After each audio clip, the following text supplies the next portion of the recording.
Notimundo a la carta. Información oportuna al instante mientras realiza sus actividades al mediodía.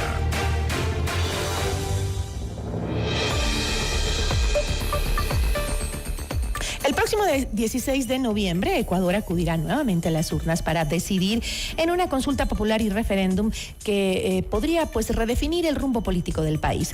Las preguntas impulsadas por el gobierno de Daniel Noboa abordan temas sensibles como la seguridad nacional, la reducción del número de asambleístas, el financiamiento de partidos políticos, la autorización de bases militares extranjeras en el país y la posible convocatoria a una asamblea constituyente. Nuestra entrevista de hoy en Notimundo a la carta. Conversamos a esta hora con la analista política Estefanía Macías. Estefanía, ¿cómo está? Muy buenas tardes. Gracias por acompañarnos. Hola, Gisela, buenas tardes. Pensé que estaba gusto verte. apagado. Gracias por la invitación.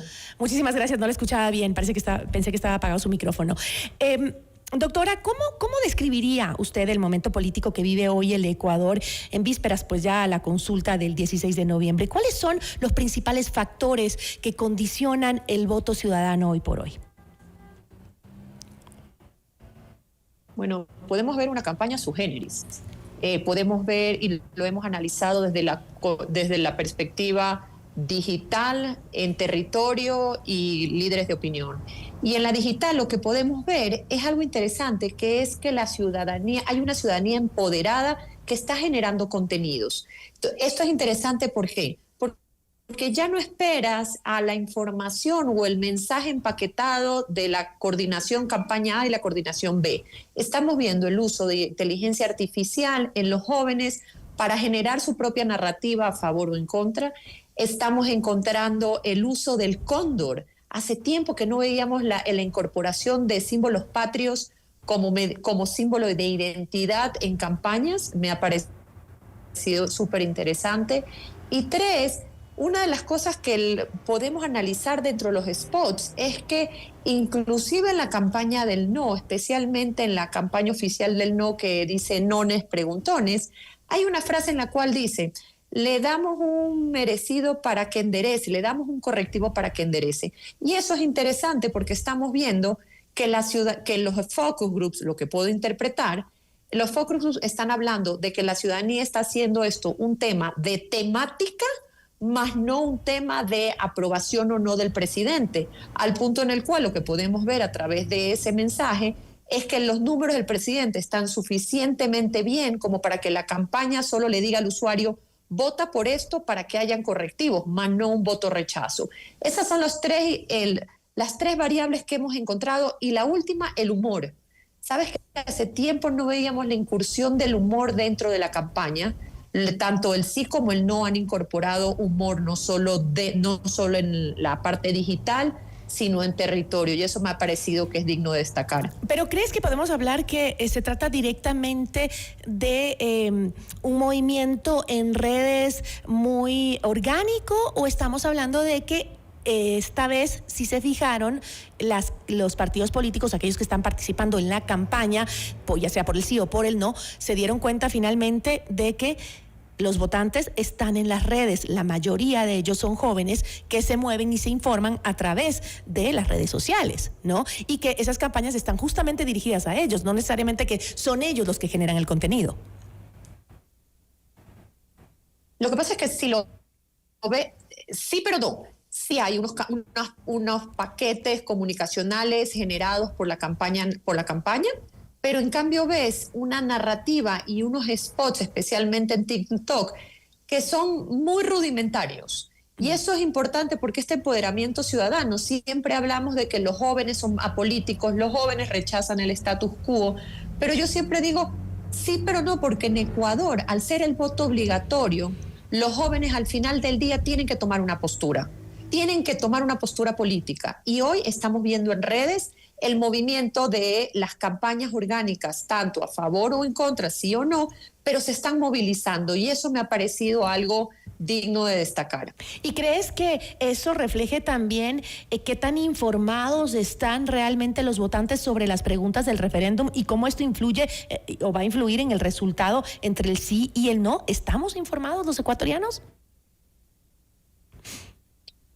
Si te respondo esa pregunta basado solo en lo que podemos ver, sin incorporar los estudios, los focus group y las encuestas, la información que vemos en redes. Recordemos que este análisis lo tenemos que hacer con estos jóvenes que son nativos digitales, considerando que el Ecuador es un país joven. El promedio de edad ecuatoriano es 29 años. ¿Por qué digo esto? Porque más allá de hablar de la profundidad de los temas, se habla de la percepción de los temas. Se lo maneja muy en cuanto a sentimiento, más allá del fondo de la pregunta, del contexto y del entorno. Ellos están comunicando desde su sensación, percepción y sentimiento. Y esa percepción, Estefanía, si no me equivoco, el gobierno ha sabido manejarla muy bien, porque ha sabido cómo generar esa percepción de estoy haciendo esto, de voy por esto, de fortaleza, de ir contra las mafias, porque los números, si nos ponemos a ver los números crudos, realmente ahí nos ponemos a pensar, pero ha manejado muy bien el gobierno esa percepción. Y de hecho, en un informe que yo hago de Buró Estratégico, hacíamos un análisis y lo que decíamos era que el presidente, a pesar de haber pedido licencia para hacer campaña, no lo hemos visto tanto en campaña, lo hemos visto más en funciones. Porque si hablamos desde una manera pragmática de elaboración de contenidos y de comunicación, el presidente en esta campaña se ha pasado con el sombrero de gobernante desde del Poder Ejecutivo en cuanto a gestión, control.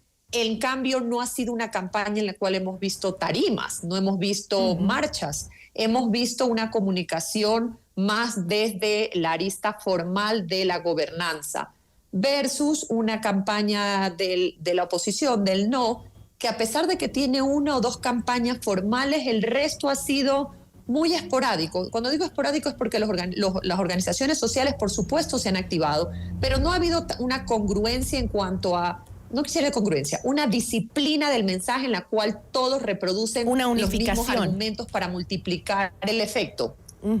Ahora cada uno ha presentado los argumentos que ellos consideran. Ahora, el gobierno, vámonos un poco más adentro de la consulta, ¿no? Sobre lo que ha sostenido el gobierno de que si se aprueba el sí, esto va a fortalecer la seguridad y la institucionalidad. ¿Qué tan sólidos son esos argumentos, justamente ese mensaje? ¿Qué tan sólido es frente a las críticas de que el proceso lo que va a hacer es concentrar el poder? Hablando del tema de la Asamblea, ¿no? Del tema de la Asamblea.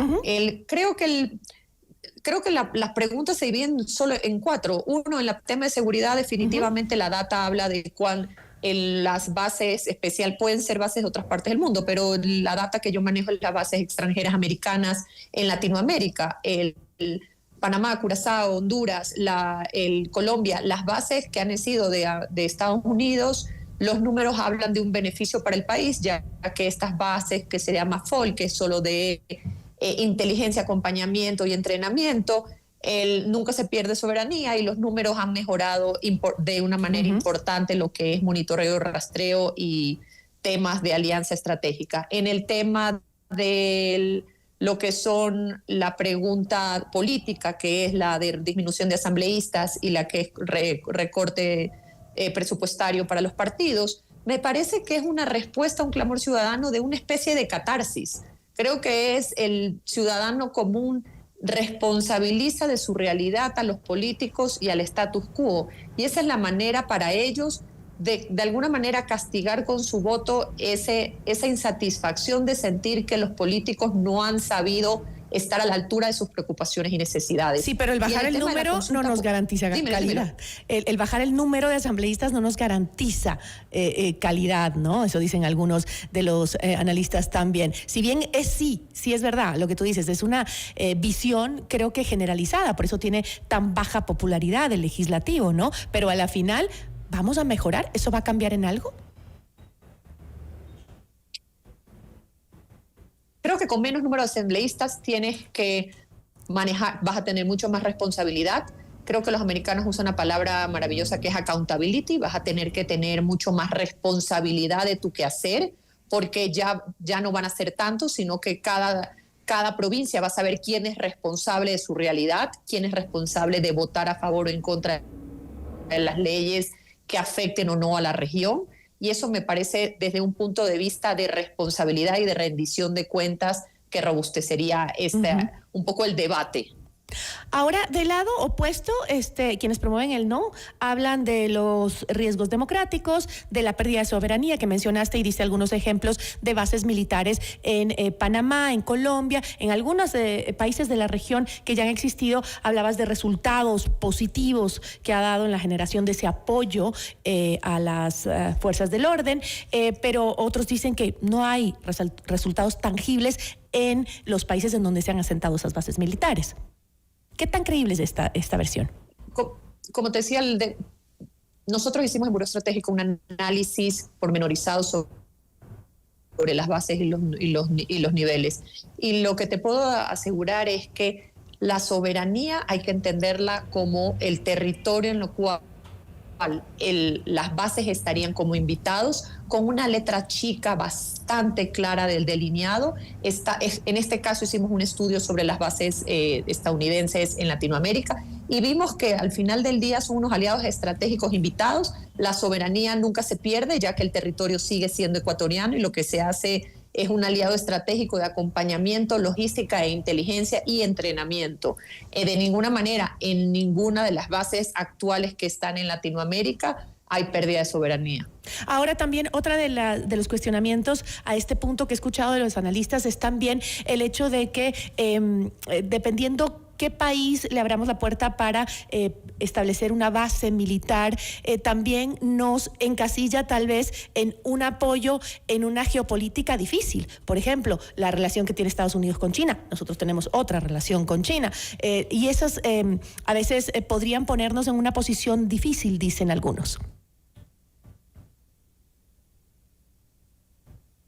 Yo creo que la geopolítica también tiene que estar alineada con la realidad nacional. La realidad nacional hoy es que no podemos solos. La realidad nacional hoy es que los índices de violencia siguen creciendo y está claro que a pesar de los esfuerzos que se están realizando, y lo hemos visto, nos estamos quedando cortos y necesitamos ayuda internacional. Puedes estar a favor o en contra del gobierno A, el gobierno B, el país A, el país B, pero lo que tenemos que estar todos de acuerdo es que solos no podemos. Necesitamos de alguien que nos ayude y en este caso específico hoy Estados Unidos es la respuesta, están los gobiernos alineados, Estados Unidos está dispuesto a darnos la ayuda que necesitamos y si eso es así, bienvenido sea. El país que nos quiera ayudar para poder salir de la realidad que estamos viviendo hoy, ojalá que las leyes lo apoyen para poder tener un aliado estratégico que nos ayude.